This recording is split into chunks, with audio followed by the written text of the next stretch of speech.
Gulf രാജ്യങ്ങളിലുടനീളം US സൈനിക താവളങ്ങളാണ്. ഇറാനെ ആക്രമിച്ചത് US-ഉം ഇസ്രയേലും. ഇറാൻ ആക്രമിച്ചത് ഗൾഫ് രാജ്യങ്ങളെ. എന്തൊരു വൈരുദ്ധ്യമാണിത്. ഗൾഫ് രാജ്യങ്ങളിലെ US-ന്റെ സൈനിക താവളങ്ങൾ ലക്ഷ്യമിട്ടാണ് ഇറാൻ US-ഇസ്രയേൽ സംയുക്ത ആക്രമണങ്ങൾക്ക് തൊട്ടു പിന്നാലെ ആക്രമണം നടത്തിയത്. പിന്നീട് അത് ഈ രാജ്യങ്ങളിലെ എണ്ണ സംഭരണശാലകൾ ഉൾപ്പെടെയുള്ള തന്ത്രപ്രധാന കേന്ദ്രങ്ങൾ ലക്ഷ്യമിട്ട് ഇറാൻ ആക്രമണം നടത്തി തുടങ്ങി.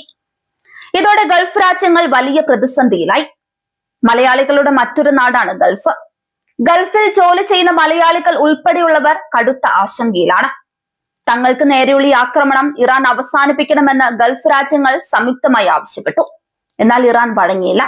ഗൾഫ് രാജ്യങ്ങളെ പ്രതിസന്ധിയിലാക്കി US-നെയും ഇസ്രയേലിനെയും സമ്മർദ്ദത്തിലാക്കുന്ന തന്ത്രമാണ് ഇറാൻ പ്രയോഗിക്കുന്നത്. ഇനിയും ഇറാൻ അത് തുടരും. കാരണം ഗൾഫ് രാജ്യങ്ങളിലുടനീളമുള്ള US-ന്റെ സൈനിക താവളങ്ങൾ മേഖലയിലെ രാജ്യങ്ങളുടെ പരമാധികാരത്തിന് ഭീഷണിയാണ്. ഇറാൻ നിരന്തരം ആക്രമണം നടത്തിയിട്ടും ഈ രാജ്യങ്ങൾ തിരിച്ചടിക്കാൻ തയ്യാറായിട്ടില്ല. അങ്ങനെ ചെയ്താൽ അത് മേഖലയിലെ സർവനാശത്തിന് കാരണമാകുമെന്ന് ഈ രാജ്യങ്ങൾക്ക് നന്നായി അറിയാം. അതുകൊണ്ടാണ് ഈ രാജ്യങ്ങൾ തിരിച്ചടിക്കാൻ തയ്യാറാവാത്തത്.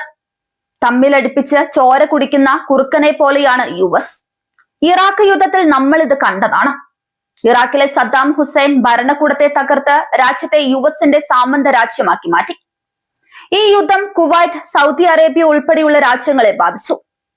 സമ്പന്നതയിൽ നിന്ന് കുവൈറ്റ് പ്രതിസന്ധിയുടെ പടുകുഴിയിലേക്ക് വീണതിനും ലോകം സാക്ഷിയായി. US-ന്റെ ഈ തന്ത്രത്തിന് ഇനി ഗൾഫ് രാജ്യങ്ങൾ വഴങ്ങില്ല. ഇറാനിലെ ആണവ കേന്ദ്രങ്ങൾ ലക്ഷ്യമിട്ടാണ് US-ഉം ഇസ്രയേലും ആക്രമണം നടത്തുന്നത്.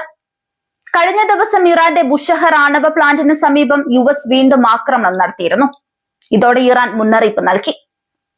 ഗൾഫ് രാജ്യങ്ങൾ ആണവ വികിരണത്തിന്റെ പ്രത്യാഘാതങ്ങൾ അനുഭവിക്കേണ്ടി വരുമെന്നായിരുന്നു ഇറാന്റെ മുന്നറിയിപ്പ്. അതിനിടയിലാണ് ചില നിർണായക നീക്കങ്ങളുമായി ഗൾഫ് രാജ്യങ്ങൾ മുന്നോട്ട് പോകുന്നത്.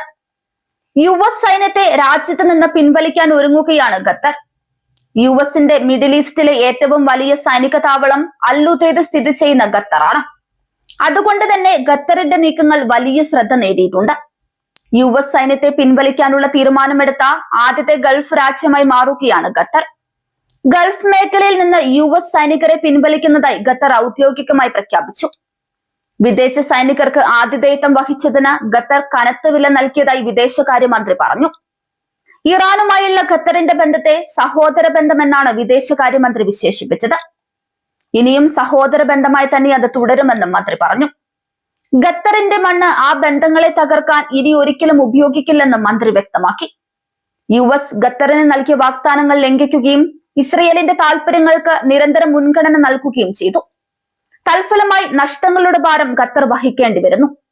ഖത്തറിന്റെ താൽപര്യങ്ങളിൽ US ശ്രദ്ധിച്ചിരുന്നുവെങ്കിൽ മറ്റ് രാജ്യങ്ങളെ ആക്രമിക്കാതിരിക്കാനുള്ള ഖത്തറിന്റെ തീരുമാനത്തെ US ബഹുമാനിക്കുമായിരുന്നു.